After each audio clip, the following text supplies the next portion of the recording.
तो चलिए, आज हो गया है 31 अगस्त। अगस्त महीने के अंतिम दिवस में बताएंगे छत्तीसगढ़ की तमाम बड़ी खबरें विस्तार से। जी हां, साथ ही साथ बताएंगे छत्तीसगढ़ के सभी जिलों के मुख्य समाचार। साथ ही बताएंगे छत्तीसगढ़ प्रशासनिक खबरें, गतिविधियां सुनाएंगे, किसानों का हाल, नई शिक्षा की व्यवस्था भी देखेंगे, सरकारी योजना पर भी हम आप लोगों को अपडेट देख के चलेंगे। तो पूरी खबर के लिए पूरी वीडियो देखते रहिएगा आप लोग। और गुजारिश है कि अगर आपने अभी तक हमारा इस चैनल को सब्सक्राइब नहीं की हैं तो सब्सक्राइब करके बेल आइकन को जरूर से दबा दीजिए। वीडियो पसंद आने पर लाइक और शेयर भी जरूर से कीजिएगा। तो चलिए फटाफट देर नहीं करते हैं, आज का पहली बड़ी खबर आपको सुनाते हैं। जी हां दोस्तों, बड़ी खबर सामने निकल कर आ रही है। मुख्यमंत्री भूपेश बघेल ने जिले कलेक्टर को निर्देश दे दिया है कि जेईई और नीट में शामिल होने वाले परीक्षार्थियों को परीक्षा केंद्र तक निःशुल्क परिवहन की व्यवस्था की जाए। सीएम ने कहा कि हर जिले में परीक्षार्थियों की संख्या के आधार पर बस की व्यवस्था की जाए। इसके लिए नोडल अधिकारी नियुक्त किए जाएंगे।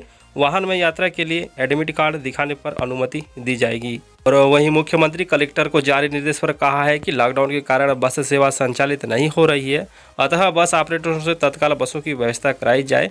आईआईटी, जेईई और परीक्षा 1 सितंबर से आयोजित की जा रही है, इसलिए परीक्षार्थियों के लिए बसें 31 अगस्त से चलानी होगी। राज्य में लगभग 13,500 परीक्षार्थी इस परीक्षा में शामिल होंगे।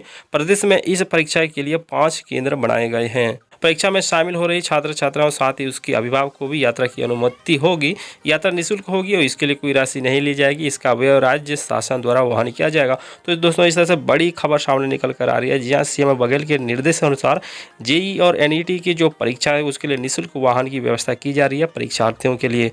तो चलिए दोस्तों, दूसरी ओर खबर सामने निकल कर आ रही है। छत्तीसगढ़ में खेलों को बढ़ावा देने, प्रतिभा को निखारने सरकार की पहल है। जी हां, खेल एवं युवा कल्याण मंत्री उमेश पटेल ने शनिवार को खेल दिवस पर वीडियो कॉन्फ्रेंसिंग के माध्यम से राज्य के ख्याति प्राप्त खिलाड़ी एवं प्रशिक्षकों की से बातचीत की। उन्होंने खिलाड़ियों को बताया कि मुख्यमंत्री भूपेश बघेल के नेतृत्व में राज्य सरकार द्वारा प्रदेश के खेलों को बढ़ावा देने और खिलाड़ियों की प्रतिभा को निखारने के लिए अनेक कदम उठाए गए हैं।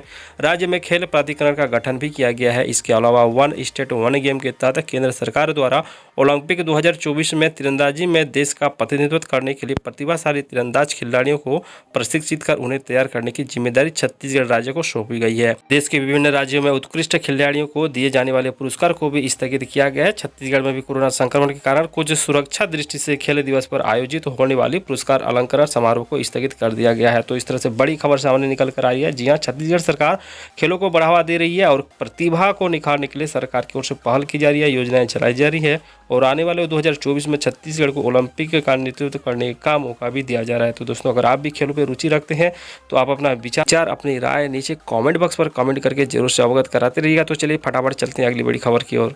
तो दोस्तों, वहीं दूसरी ओर बड़ी खबर, जी हाँ, अब इन राशन कार्ड धारियों को एक साथ 2 महीने का राशन 31 अगस्त तक जारी किया गया निर्देश है। जी हाँ, प्रधानमंत्री गरीब कल्याण अन्न योजना के तहत राष्ट्रीय खाद्य सुरक्षा अधिनियम के अंत्योदय एवं प्राथमिकता श्रेणी के राशन कार्ड धारियों को जुलाई एवं अगस्त का महीने का अतिरिक्त खाद्यान्न 31 अगस्त तक वितरण करने के निर्देश दिए गए हैं। दोस्तों, भारत सरकार उपभोक्ता मामले, खाद्य एवं सार्वजनिक वितरण मंत्रालय द्वारा प्रधानमंत्री गरीब कल्याण अन्न योजना के लिए द्वितीय चरण में माह जुलाई 2020 का अतिरिक्त खाद्यान्न जुलाई एवं अगस्त के राशन कार्ड धारियों को वितरण करने की अनुमति दी गई है। इस योजना के तहत राज्य में माह जुलाई से 96% राशन कार्ड धारियों को और अगस्त में अब तक 93% राशन कार्ड धारियों को खाद्यान्न का वितरण किया जा चुका है। खाद्य नागरिक आपूर्ति एवं उपभोक्ता संस्था विभाग द्वारा सभी खाद्य नियंत्रक एवं जिला खाद्य अधिकारी को जुलाई और अगस्त का खाद्यान्न का वितरण 31 अगस्त तक अनिवार्य रूप से पूर्ण कराकर अवगत कराने को कहा गया है। तो दोस्तों, दूसरी ओर खबर सामने आ रही है। अमानवीयता का शिकार गर्भवती महिला, जांच के आदेश। जी हाँ दोस्तों, शहर के जिला अस्पताल में एक गर्भवती महिला अमानवीयता का शिकार हो गई। डॉक्टर, नर्स या अस्पताल के अन्य स्टाफ, आम लोगों ने किसी भी में भी इंसानियत के नाते मदद का हाथ नहीं बढ़ाया। महिला ने दर्द से कराते चीखते हुए अस्पताल की लॉबी में ही जमीन पर बच्चे को जन्म दे दिया। उसे कोविड पॉजिटिव आने के बाद गर्भवती महिला के लिए बने कमरे में बाहर निकाल दिया गया था। इसी बीच महिला को तेज दर्द हुआ और वो बेसुध हो गई। महिला के साथ मौजूद उसके एक रिश्तेदार ने उसकी मदद की। इस घटना को अस्पताल में मौजूद एक शख्स ने अपने मोबाइल के कैमरे में कैद कर लिया। जी हाँ, मामला कालीबाड़ी इलाके के स्थित जिला अस्पताल का है। इस घटना के बारे में पूछे जाने पर यहाँ के प्रभारी डॉक्टर रवि तिवारी ने बताया कि इस घटना में मैंने जांच के आदेश दे दिए हैं। किसी की भी अगर गलती है तो यह जांच के बाद ही पता चलेगा। चलिए आगे बढ़ते हैं दोस्तों। सरगुजा से आ रही बड़ी खबर, जहां दहशत भरी जिंदगी बच्चों को पेट पर बांधकर गुजारनी पड़ती है रातें। जी हाँ दोस्तों, सरगुजा संभाग में एक तरफ बारिश तो दूसरी तरफ हाथी से लोग अपने घरों से भी सुरक्षित नहीं हैं।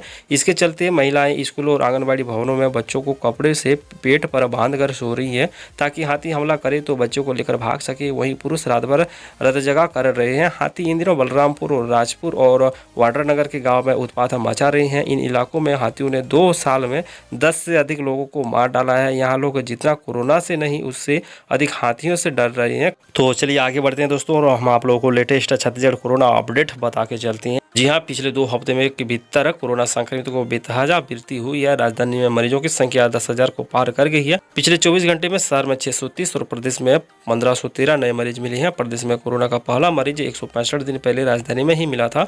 इस दौरान कोरोना के 267 लोग दम तोड़ चुके हैं। रायपुर में कोरोना से अब तक सर्वाधिक 139 की जान गई है।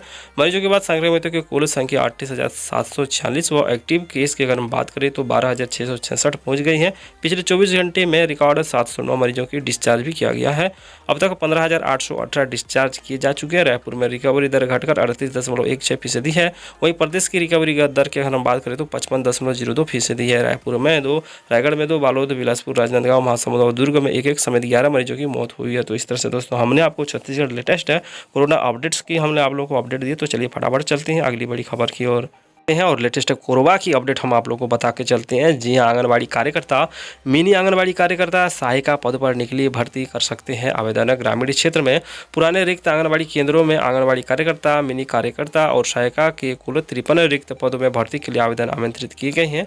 एकीकृत बाल विकास परियोजना अधिकारी जो कि कोरबा ग्रामीण के अंतर्गत जिले में विभिन्न ग्राम पंचायतों में आंगनबाड़ी केंद्रों में आंगनबाड़ी कार्यकर्ता के 18 पद, मिनी कार्यकर्ता के 1 पद और सहायिका के 34 पदों के लिए भर्ती प्रक्रिया 31 अगस्त से शुरू हो जाएगी। आवेदन पत्र जमा करने की अंतिम तिथि 14 सितंबर 2020 रखी गई है। आवेदिकाओं की उम्र 18 से 44 वर्ष के बीच होना आवश्यक है। इच्छुक आवेदिका को उसी ग्राम के निवासी होना अनिवार्य है जिस ग्राम में आंगनबाड़ी के लिए आवेदन किया जा रहा है। आवेदिका को आवेदन पत्र पर पद एवं केंद्र के नाम का स्पष्ट उल्लेख करना आवश्यक होगा। आंगनबाड़ी कार्यकर्ता एवं मिनी आंगनबाड़ी कार्यकर्ता पद के लिए शैक्षणिक योग्यता 12वीं पास एवं सहायिका के पद के लिए शैक्षणिक योग्यता 8वीं पास रखा गया है। चलिए फटाफट अब हम आप लोगों को बीजापुर की खबर सुनाते हैं। जी हाँ, छत्तीसगढ़ के बीजापुर में अब सिर्फ 3 बजे तक खुलेगी दुकानें, जिला प्रशासन ने जारी किए निर्देश। जी हाँ, जिले में कोविड-19 के संक्रमण से बचाव एवं रोकथाम के मद्देनजर नगरीय क्षेत्रों में दुकानों के संचालन हेतु दिशा निर्देश जारी किया गया है, जिसके तहत नगरीय क्षेत्रों में अपराह्न 3 बजे तक ही दुकानें का संचालन किया जाएगा। उक्त परिक्षेत्र में कलेक्टर एवं जिला दंडाधिकारी रितेश कुमार अग्रवाल ने जारी आदेश में कहा कि जिले में कोरोना पॉजिटिव की संक्रमित की संख्या लगातार बढ़ रही है। कोरोना वायरस के संक्रमण के प्रसार को रोकने के लिए भारत सरकार तथा राज्य शासन द्वारा जारी गाइडलाइंस के अनुसार कोरोना पॉजिटिव प्रकरण पाए जाने वाले क्षेत्रों को कंटेनमेंट जोन बनाए गए हैं। इसके बावजूद इन क्षेत्रों में कोरोना पॉजिटिव मरीजों की संख्या दिन पर दिन बढ़ रही है। पॉजिटिव के मामले सामने आने पर जिला प्रशासन ने यह निर्देश सख्त रूप से जारी किए हैं कि अभी बीजापुर पर सिर्फ 3 बजे तक ही दुकानें खुली रहेगी। तो चलिए आगे बढ़ते हैं। जी हाँ, छत्तीसगढ़ में भारी बारिश का कहर। रायपुर, जांजगीर चांपा, बिलासपुर और रायगढ़ में सबसे ज़्यादा बारिश रिकॉर्ड। जांजगीर चांपा, रायगढ़, राजनांदगांव और बलौदाबाजार में बाढ़ जैसी हालात। जी हाँ, मुख्यमंत्री भूपेश बघेल ने देर शाम वीडियो कॉन्फ्रेंसिंग से हालात की समीक्षा भी की है। छत्तीसगढ़ में भारी बारिश से तबाही मची है। पिछले 24 घंटे के दौरान सबसे ज़्यादा बारिश रायपुर और जांजगीर चांपा, बिलासपुर और रायगढ़ में रिकॉर्ड की गई है। करीब 12,000 मकान क्षतिग्रस्त हुए हैं, जबकि 6,000 लोग बेघर हुए हैं। प्रशासन की ओर रेस्क्यू अभियान चलाकर सभी लोगों को सुरक्षित स्थानों और राहत कैंप में पहुंचाया गया है। मुख्यमंत्री भूपेश बघेल ने हालत की समीक्षा की है। जी हां, रायगढ़ और जांजगीर चांपा महानदी खतरे के निशान से ऊपर बह रहे हैं। जांजगीर में महानदी खतरे के निशान से ऊपर बह रही है। बाढ़ की स्थिति को देखते हुए हीराकुंड बांध का गेट खोल दिया गया है। बारिश से 4,000 मकान क्षतिग्रस्त हुए हैं। बाढ़ प्रभावित 2,091 लोगों को 45 राहत शिविरों में भेजा गया है। वहीं रायगढ़ में ब्रह्मकेला के 18 और पुसेरा क्षेत्र के 9 गांव बाढ़ प्रभावित हैं। जिले में 21 राहत कैंप 2,389 लोगों को रखा गया है। 8 महीने से लंबित है 14,580 शिक्षक भर्ती प्रक्रिया को पूर्ण करने की मांग को लेकर अभापी ने गांधी चौक पर घंटी थाली बजाकर प्रदर्शन किया। इस अवसर पर अभापी महानगर मंत्री आयुष तिवारी ने कहा कि शिक्षक भर्ती के विषय में सोती हुई प्रदेश सरकार को जगाने के लिए शंख और घंटी बजाई गई है। प्रांत प्रदेश सहमंत्री मोरद ध्वज पैकरा ने कहा कि विज्ञापन के 17 माह और सत्यापन के 8 महीना बाद भी भर्ती ना होना प्रदेश के लचर व्यवस्था को प्रदर्शन करवाता है। चलिए दोस्तों, खबरों का सिलसिला बरकरार रखते हैं और अभी हम आप लोगों को बलौदाबाजार लेके चलते हैं। जी हाँ, जहाँ पर गोठानों में गायों की मौत की सिलसिला जारी है, जिसके चलते सीई और सरपंच को सरकार ने नोटिस भी जारी कर दिया है। पल्लारी विकासखंड के जारा ग्राम पंचायत में गोठानों में 30 से ज़्यादा गायों की मौत का मामला सामने आया है दोस्तों। वहीं मस्तूर के पचपेड़ी गोठानों में भी 9 गायों की मौत हो चुकी है। इसके अलावा रायपुर जिले के तिल्दा और जांजगीर में गायों की मौत के मामले में सरपंच को नोटिस जारी किया गया है। बलौदाबाजार के जारा गोठाना में कई गायों की क्षत विक्षत लाश मिली है। ऐसा माना जा रहा है कि करीब 4 दिन पहले यहां पर गायों की मौत हो चुकी है। कई गायों लाश बाढ़ में बह गई है। गोठाना में किसी प्रकार का कोई शेड नहीं लगा है। खुले आसमां और बारिश के चलते गायों की मौत हुई है। सरपंच ने गायों की मौत की पुष्टि भी की है। तो दोस्तों, आप देख रहे थे ईट छत्तीसगढ़ यूट्यूब चैनल के माध्यम से 31 अगस्त छत्तीसगढ़ की प्रमुख बड़ी खबरें। उम्मीद करता हूँ वीडियो आप लोगों को अच्छा लगा हो, तो वीडियो को एक लाइक जरूर से करना, ज़्यादा से ज़्यादा मित्रों तक शेयर करना, और आपने अभी तक हमारे इस चैनल को सब्सक्राइब नहीं किया तो सब्सक्राइब करके बेल आइकन को भी जरूर से दबा दीजिए। ऐसे ही लेटेस्ट अपडेट हम छत्तीसगढ़ रिलेटेड आप लोगों को पहुँचाते रहते हैं। तो मिलती है अगली वीडियो पे। नमस्कार।